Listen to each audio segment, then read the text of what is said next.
Akuntansi 5-2. Di sini saya akan menjelaskan teori perilaku manusia dari matkul teori akuntansi. Perilaku konsumen adalah studi tentang bagaimana individu, kelompok, dan organisasi memilih, membeli, menggunakan, dan bagaimana barang, jasa, ide, atau pengalaman untuk memuaskan kebutuhan dan keinginan mereka menurut Kotler dan Kohler 2009. Perilaku konsumen dapat didefinisikan kegiatan-kegiatan individu yang secara langsung terlibat dalam mendapatkan dan mempergunakan barang-barang atau jasa, termasuk di dalamnya proses pengambilan keputusan pada persiapan dalam penentuan kegiatan tersebut. Dalam melakukan konsumen, pasti ada beberapa perilaku konsumen yang bisa dipantau dan dianalisis.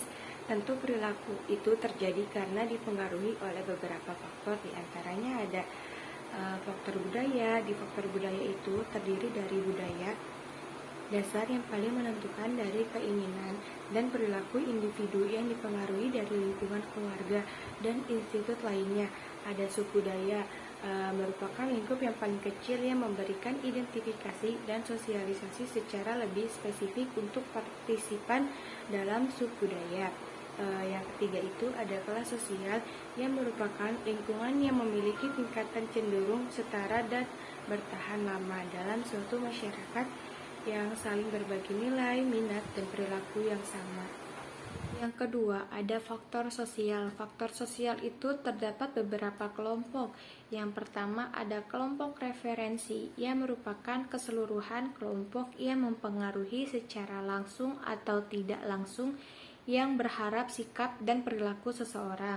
Yang kedua ada kelompok keluarga, yang merupakan lingkungan yang paling berperan dalam sebuah masyarakat serta mempresentasikan kelompok referensi yang utama dan paling berpengaruh dalam kehidupan pembeli.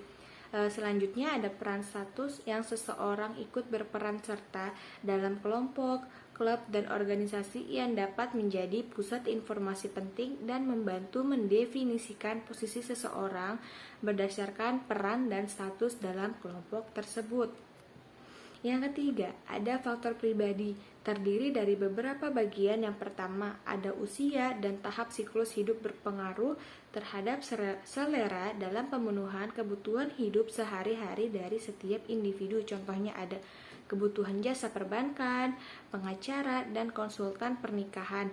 Yang kedua, ada pekerjaan dan keadaan ekonomi konsumsi dari individu juga dipengaruhi oleh pekerjaan dan keadaan ekonomi. Maka dari itu, pemasar harus berusaha mengidentifikasi kelompok pekerjaan yang memiliki minat di atas rata-rata terhadap barang dan jasa tertentu. Yang ketiga, berupa kepribadian dan konsep diri. Dengan adanya kepribadian dapat menjadi satu variabel dalam menganalisis perilaku pembeli. Yang keempat, terdapat gaya hidup, menggambarkan interaksi individu dengan lingkungannya. Faktor yang keempat ada faktor psikologis. Beberapa faktor psikologis antara lain motivasi, persepsi, pembelajaran, dan memori.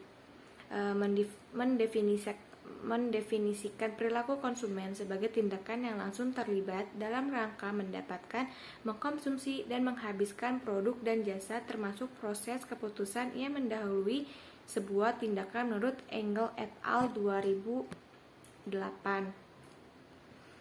Dilihat dari perkonsumsian suatu produk, perilaku konsumen dibedakan menjadi dua, yaitu perilaku konsumen rasional dan perilaku konsumen irasional. Dalam teori perilaku konsumen juga terdapat dua pendekatan perilaku konsumen yang dapat mempengaruhi variabel kepuasan dalam teori perilaku konsumen, yaitu pendekatan marginal utility dan pendekatan indifference curve. Yang presentasi yang saya sampaikan, kurang lebihnya saya mohon maaf. Wassalamualaikum warahmatullahi wabarakatuh.